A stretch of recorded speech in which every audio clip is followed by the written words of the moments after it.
there guys, what's up? Ragtter here, welcoming you back to the Pokemon trading card game online. I won another tournament and I got more boosters to show for it. So of course we're going to crack them, and just as an added little treat, we'll be cracking Ancient Origins and Breakpoint 2, but of course, the prize tonight is Fates Collide. So let's get right into it, shall we? Alright, one Ancient Origins coming up. There's still a ton of cards in this set that I need, so please, something good, something great. Give me a reason to celebrate. And we get... Okay, that's one of the ones I was looking for. Here we have Vileplume with 130 HP and Irritating Pollen. Each player can't play any item cards from his or her hand. Solar Beam for 70. That's unimportant. Irritating Pollen is one of the most detrimental abilities in the game. You can build entire decks around Vileplume and another supporting attacker and shut down your opponent's deck completely just by having this on the bench. So many Pokemon decks rely entirely around item cards. They need them to function, they need them to get momentum going, and they need them for emergency situations. Vileplume says, you're not going to have any of them. Build a deck with very few item cards, get Vileplume onto the bench, and just watch a very simple Pokemon on your side sweep your opponent as they are unable to do anything. I've had it happen to me, I've seen it happen to others, it's not pretty. Then we have Flareon with 90 HP for our Reverse Holo, with the ability Flare Effect. Each of your Stage 1 Pokemon in play is now a Fire type in addition to its existing types.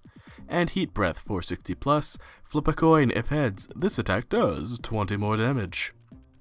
So Flareon, Jolteon, and Vaporeon all have abilities like this where they transform Stage 1 Pokemon, as in Pokemon that have only evolved once, like Flareon and Sliggoo as opposed to Vileplume and Blossom, into an additional type. And that is basically to allow them to benefit from stadiums, from additional card effects, and from other Pokemon abilities that they might not normally get a benefit from due to a lack of typing. So pretty neat to slide one of these into your deck and see what kind of cool results you can get. Then we have Sliggoo with 70 HP. With Bubble, flip a coin if head, your opponent's active Pokemon is now paralyzed, and Melt for 20, middle child card. Then we have Blossom with 120 HP, and Windmill for 1 Grass type energy and 20 damage. Switch this Pokemon with one of your benched Pokemon. And Flower Tornado, move as many Grass type energy attached to your Pokemon to your other Pokemon in any way you like. This is an okay card. Windmill for 20 is pretty low.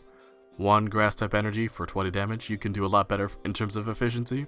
Flower Tornado is interesting, as I'm not sure presently how much grass energy you can move around, because fairy types have Aromatisse where you can move the energy left, right, and center.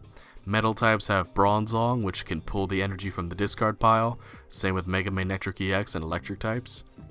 I don't really know what grass types get in the way of that, so Blossom might really be the only way to rearrange energy on a big scale, which is not good. 2 for 60 is okay. That is to say 1 grass type energy, 1 colorless energy, that's okay. Not the best, but it's not the worst. 120 HP, about par for the course really. But the fact that it's a stage 2 Pokemon, meaning you have to commit at least Oddish, sometimes Gloom, and sometimes a rare candy in order to get Blossom, it can be pretty detrimental to your momentum, so I don't know how good this is. I've never seen it in tournament play. Then we have the Fated Town. At any time between turns, put 2 damage counters on each Mega Evolution Pokemon. This is a neat trick that I've never seen pulled off, because the idea behind this is Mega Pokemon have lots of HP, and you want to be whittling them down as much as possible.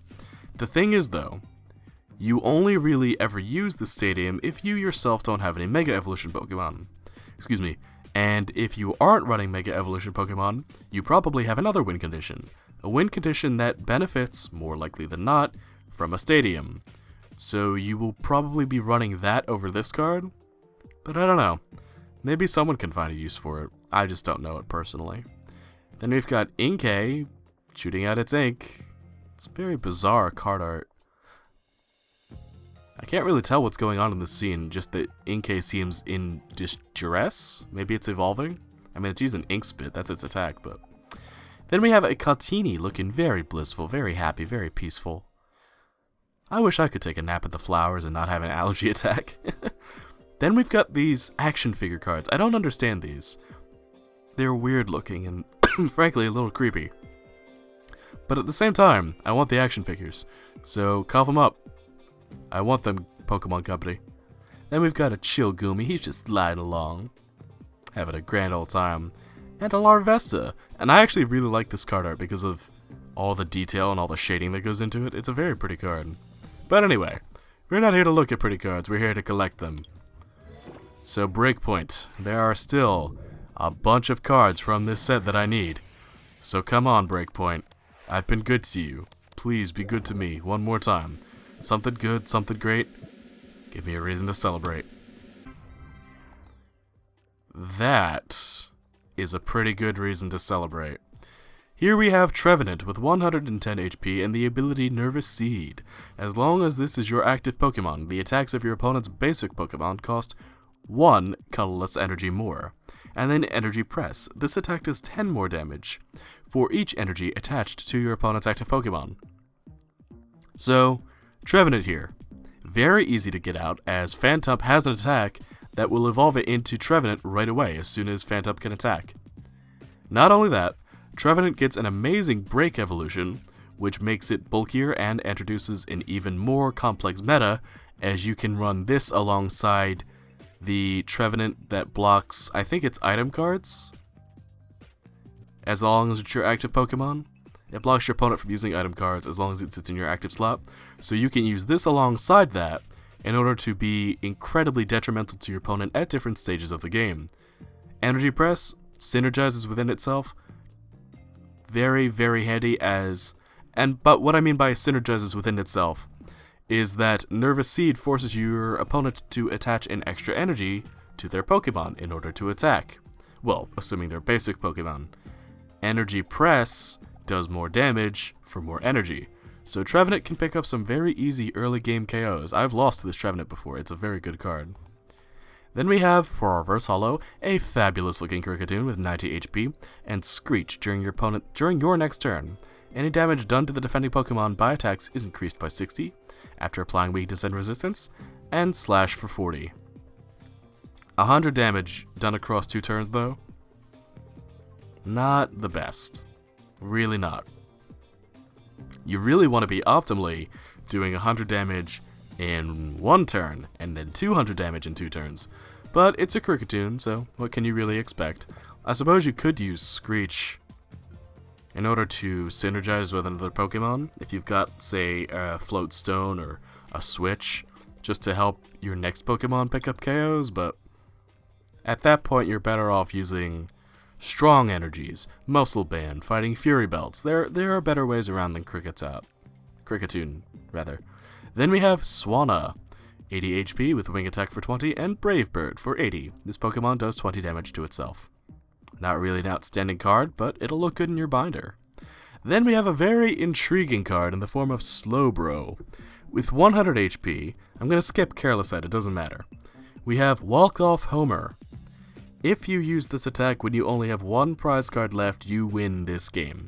The idea behind this is to secure a victory over an opponent that is putting up a tough last stand, like using incredibly bulky Pokemon, using stall tactics.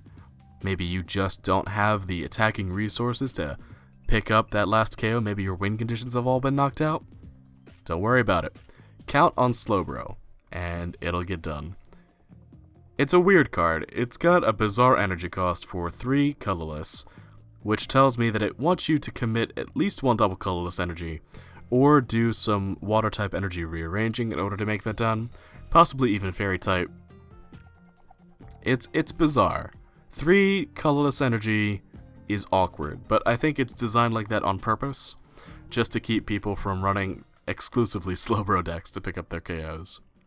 Then we have Stantler with 90 HP and Mystifying Horns. Flip a coin if your opponent's active Pokemon is now confused. This would be excellent if it did some damage on top of that, but just leaving it with confusion is mediocre. and Big Charge for 1 double colorless energy. If you have any Mega Evolution Pokemon on your bench, this attack does 50 more damage. 80 for 2? Not bad. The problem I have here is that if you're gonna be running a Mega Evolution Pokemon, why not attack with that instead of Standler? Then we have a very proud looking Furfrou marching down the street. Doesn't care who or what's in its way. A very sad Trubbish drawn in a very bizarre style. Is that Gotham City back there? Sure looks like it. This card art's neat, but I don't really get where the style inspiration comes from. Maybe I'm just an uncultured swine. Then we have a Chikorita gazing into a Fennekin's world. I actually like this card art a lot, because later on the Fennekin card features Chikorita and they're in like a running race. It's very cute. And you got my boy Staryu. Look at it. Look at Staryu in all his glory. Oh, I love Staryu so much. And what I can only assume to be a C-Dot enduring what I can only assume to be an Earthquake. Pull through, buddy. We believe in you. Let's crack open a uncommon reward chest. Oh, we got a rare. 5 coins, thank you very much. And our rare is Durant with 70 HP and Chip Off. Discard cards from your opponent's hand at random until he or she has 4 cards in his or her hand. And X Scissor. Flip a coin. If heads, this attack does 20 more damage. This is not an outstanding card, and it's certainly not a win condition card, but if you need to annoy your opponent and get some cards of their hand into the discard pile, there are worse cards to use than Durant. It's interesting. I think it's more of a gimmicky card, more of a kitchen top counter card, but you could definitely have some fun with that, for sure. Not the best, but hey, you know, can't all be winners. Alright, Fates Collide. You're a new set. I've only opened a few of your boosters, so come on. Show me something amazing. Show me something interesting. Give me something good. Something great. Give me a reason to celebrate. Alright, 1 rare. And it is... Ooh, that's cool. Here we have Bronzong with 100 HP, and Metal Fortress. Prevent all effects of your opponent's attacks, including damage, done to your benched Pokemon. Okay, so this is basically the Mr. Mime effect, but brought onto Bronzong, who has to evolve, but I think has more HP as a result. And Guard Press. During your opponent's next turn, any damage done to this Pokemon by attacks is reduced by 20. Fairly irrelevant attack. 3 for 60 is pretty terrible. But I kind of like the idea behind this Bronzong. It's slow is part of the problem. Because Mr. Mime, you could just play on your bench, and now your benched Pokemon aren't going to be taking damage.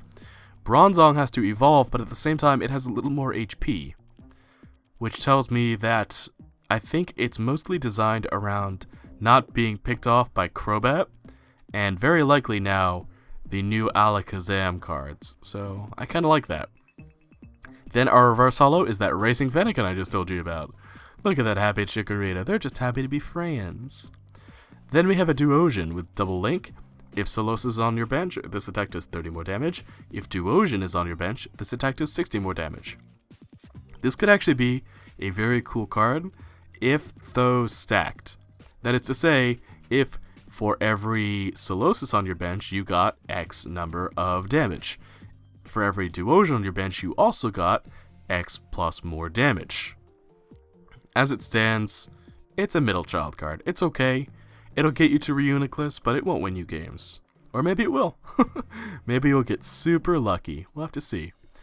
Then we have Energy Pouch. If the Pokemon this card is attached to is knocked out by damage from an opponent's attack, put all basic energy to that Pokemon, attach that Pokemon into your hand. Definitely in a more passive-oriented deck that doesn't rely so much on cards like Muscle Band, I could definitely see this finding a home. This is not bad. At least in my opinion. It could actually be pretty terrible. But in my opinion, this looks pretty good. Because it is common sense, where if your opponent has lots of energy stacked on top of a Pokemon, you want to knock it out. Putting Energy Pouch gives you that energy back without having to rely on a Pokemon like Bronzong. Albeit, you don't get to attach it all at once, but at least you're not losing anything more than a prize card and a Pokemon, so take what you will. I'm going to have to play with this to see how good it really is, but I like the idea behind it. Then we have Fairy Garden. Each Pokemon that has any Fairy-type energy attached to it, both yours and your opponent, has no retreat cost. This card is essential in the Aromatisse deck because, and here's a neat little trick for you, what you can do is you can use Aromatisse's ability to move one Fairy-type energy to your active Pokemon, whatever it may be, however much damage it's taken. Retreat it out, put a healthy Pokemon up in the front, or a non-useless one depending on what's happened to you. Take the energy off of the damaged or useless Pokemon, put it on the new active Pokemon. You can do that with Aromatisse's ability. It's amazing. And Fairy Garden, like I said, gives it the absolute best tool it needs to be truly viable. So here we have a Spoink blasting off again. So cute. He's going to come give me a hug. I love him. I love this Riolu art too. It's so pretty. It's very well painted. The lighting's awesome. It's a good shot. Just an all-around good-looking card. Oh, little Schnubble's causing a ruckus under the table. Done broke Mommy's vase. Oh, I love it. I want to give it a hug. Oh, Whismur. What is with Whismur's eyes? Does it have like 8 eyes and it's like an arachnid? Or are its eyes just in that little purple thing? Very bizarre, but very cute. I like it a lot. And then we've got Snivy, Jigglypuff, and Spoink all going on a happy little adventure. Find yourselves, friends. Find yourselves in the woods. It's a very, very cute scene, though. Alright. Come on, Fates Collide. Show me the money. 2 rares. Here we go. Rare number 1. And rare number 2. That's what I'm talking about. Here we have Delphog's Break. Once during your turn before you attack, you may search your deck for a Fire-type energy card and attach it to one of your Pokemon. Shuffle your deck afterward. Great ability. Grade A ability. Deck thinning, energy arrangement, momentum gaining. Delphog's Break has it all. The only problem is that as a Break Pokemon that evolves from Delphox, which is a Stage 2 Pokemon, it's slow. You're not going to get this for at least 4 or 5 turns, assuming your draws are perfect and you're very lucky. But by then, you might only need its ability to round off the energy attached to one of your Pokemon, or to get one of your Pokemon back into the game with some energy, or to help facilitate a retreat cost. There's a lot of utility here, and if you stack Delphox Breaks, you can get a lot of energy out of your deck right away. Definitely something to consider, and one of the more interesting cards to look out for. I'm very excited to see that hit play. Then we have Kabutops, with 150 HP, which is a lot for a Stage 1 Pokemon. It has the attack Cling for double colorless energy, 50 damage, heal from this Pokemon the same amount of damage you did to your opponent's active Pokemon. Not the worst. And X-Scissor for 1 fighting and 2 colorless. 80 plus, flip a coin if adds this attack to 60 more damage. See, there is something about this that I have to point out though. On its own, Kabutops does not knock itself out, which is definitely... You have to be careful about this in mirror matchups. If you can knock out your clone card in a mirror matchup, and you can get it off first, then you win. With this, Kabutops by itself won't knock out another Kabutops, so you have to play around that. It's just, it's a deck building thing you always have to consider when you look at your win condition cards. And I'm not sure if this is supposed to be a win condition.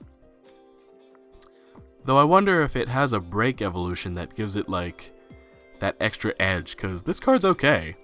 And as a great kitchen top counter card, it looks like a great way to start off your collection. But I just don't see the edge it's supposed to have over other Pokemon.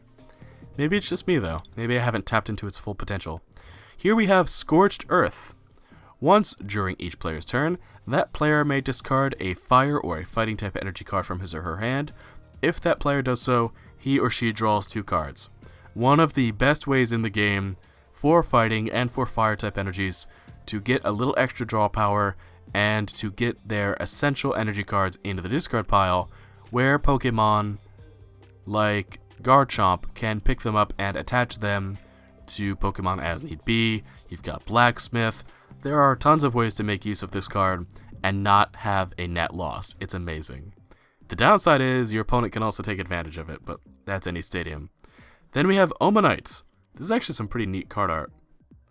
Kind of gives you like an idea for how Omanite moves. 80 HP, it restores from the Helix fossil, and it has Water Gun. 1 water type energy for 30 damage.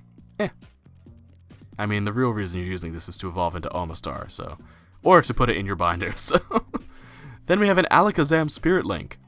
Your turn does not end if the Pokemon this card is attached to becomes Mega Alakazam EX. So, if you're running a Mega Evolution Pokemon, these cards are essential, because otherwise, playing that Mega Evolution Pokemon directly slows you down, you don't get to fire off an attack, your opponent immediately gets to take advantage of your situation. Running these Spirit Links is just the best kind of insurance, and they should always be run if you're running Mega Evolution Pokemon. By the way, I didn't really explain break mechanics to you, but Delphox Break retains the attacks, abilities, weakness, resistance, and retreat cost of its previous evolution. So that is to say, you play Delphox out, and then it can evolve one more time, not into a Mega Evolution, but into Delphox Break. From what I understand, they're giving Break evolutions to Pokemon that don't Mega Evolve to try and keep them competitively viable, and I like that a lot.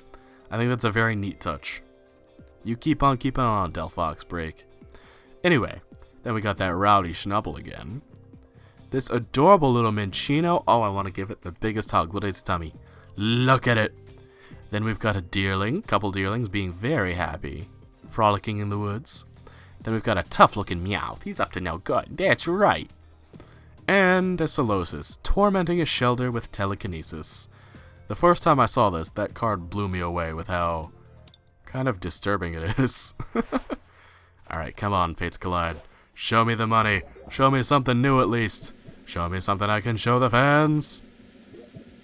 That's interesting. And that's what I'm talking about. Bronzong, just like Delphox, retains the attacks, abilities, weakness, resistance, and retreat cost of its previous evolution with 130 HP. And it has the attack Metal Rain. Discard as many Metal-type energy attached to this Pokemon as you like for each energy card discarded in this way. Choose one of your opponent's Pokemon and do 30 damage to it. Don't apply weakness and resistance. You may choose the same Pokemon more than once. So, do you want to absolutely nuke down your opponent's win condition? Do you want to pick off a couple Night Marchers waiting to be used on the bench? There is a ton that can be done with Metal Rain. I think it's one of the coolest attacks out there. I really want to see it do well because metal energy dumping could be so good. When you combine this with another Bronzong that can get that energy back, there's so much that can be done. I'm so excited to see this in action. I love this card. Just based on concept alone, I would love to include it as a partial win condition in a deck of mine. We shall have to see how my collection grows. Then we have Carbink with 80 HP, and Energy Keeper. Basic energy attached to your basic Pokemon can't be discarded by effects of your opponent's attacks, abilities, or trainer cards. This is fantastic. Sort of. There are a ton of ways to try and get rid of your opponent's energy. Carbink says no. My basic Pokemon, they're safe from you. You can't touch them. The downside, of course, is that it only applies to basic Pokemon. So if you aren't running a basic Pokemon EX as your win condition, or say Raikou or Night March Pokemon, then you're kind of out of luck. It also only applies to basic energy, but if it applied to special energy too, it would be completely broken. So I like this card. I think it's very neat. I think it has a lot of potential, especially because of how good Carbink Break is. And I think you can expect to see a lot of this in the near future. Then we have Weezing with 110 HP, with Balloon Bomb for a double colorless energy. Flip 2 coins for each head, discard 2 cards from the top of your opponent's deck. And Thick Liquid, both active Pokemon are now confused and poisoned. How Weezing poisons itself is beyond me, but Balloon Bomb, I like that a lot. That's a lot of potential milling if you can get 2 heads. You can also run a Trick Coin in order to try and get even more cards discarded out of it, but I like it. I think that's a very neat card. I don't know how much competitive play it'll see, but it's definitely a great kitchen top counter card, that's for sure. Then we have a Shuckle with 80 HP, and Heideberry Draw 2 cards, then put a card from your hand onto the bottom of your deck. This is actually really good. I know that doesn't sound good, but that is an excellent way to get fossil Pokemon onto the bottom of your deck so that they can be revived by their fossil in turn. Great, great, great effect. I'm very happy to see that. Got some internal synergy going on with the set. It's not just all about the fossils, Shuckle wants to help too. Then we have Wrap. Flip a coin. If heads, your opponent's active Pokemon is now paralyzed. 2 for 30 is fairly mediocre, but I imagine you're using this for Hide a Berry, because it won't take up your supporter card for that turn. Then we have Altaria Spirit Link. Your turn does not end if the Pokemon this card is attached to becomes Mega Altaria EX. Like I said with Alakazam, if you're going to run a Mega Pokemon, you need its Spirit Link, or your deck is going to be slow. Then we got this Diglett. Ooh, Diglett struck Diamond. You go, Diglett. Take that back to the other Diglett and Dugtrio and have yourself a little party. My favorite Riolu card, looking very, very swagtastic.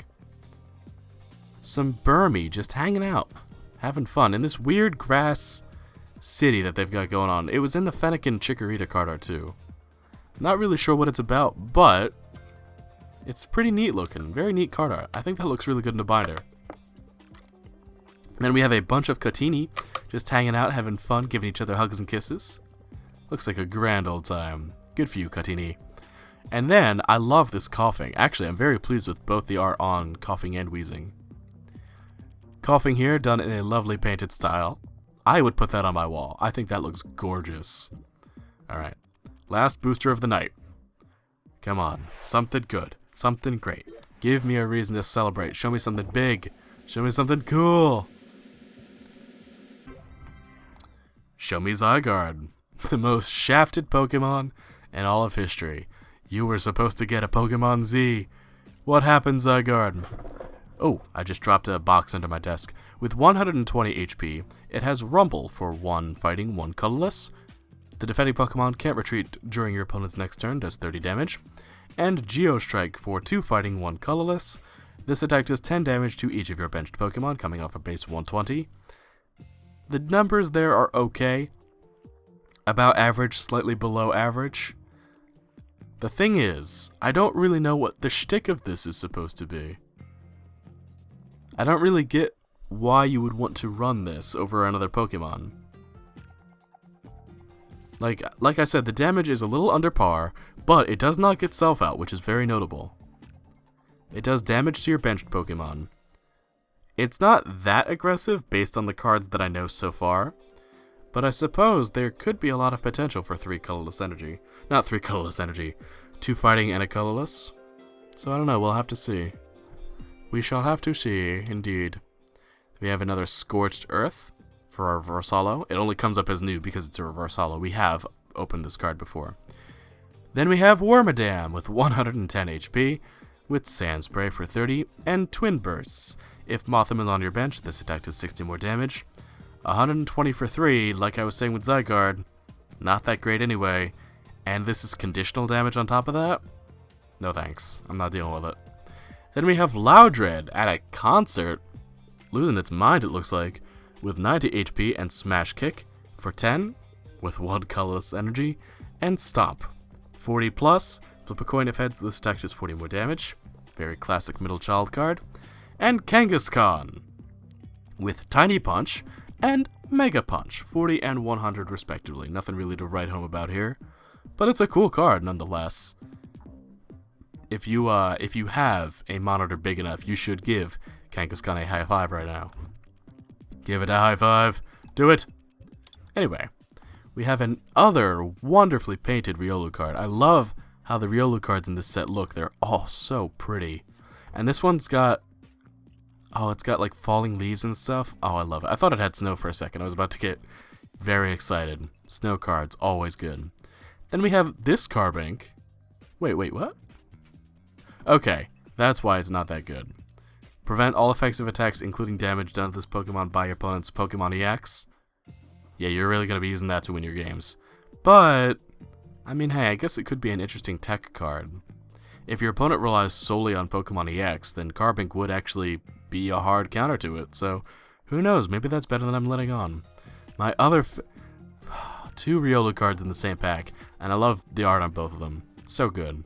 Then we got the Jigglypuff squad again, going on a tree adventure, and the hugging, kissing Cartinis being so cute.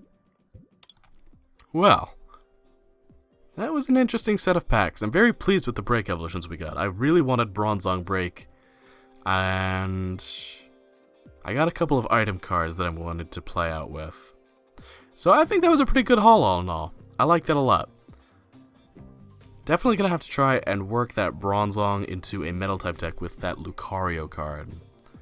Could be very interesting. But if you guys have enjoyed this booster pack opening, then please let me know with a like and a comment down below. Tell me just how much fun you've had, and let me know which card we opened today was your favorite. I'm very interested to see which of the cards you guys take out of this the most. Is it because of the effect, or is it because of the art? Be sure to let me know, and I'll see you guys when we return to the Pokemon trading card game online next time. Until then, be sure to take care and have a good one. Thanks for watching. Bye-bye!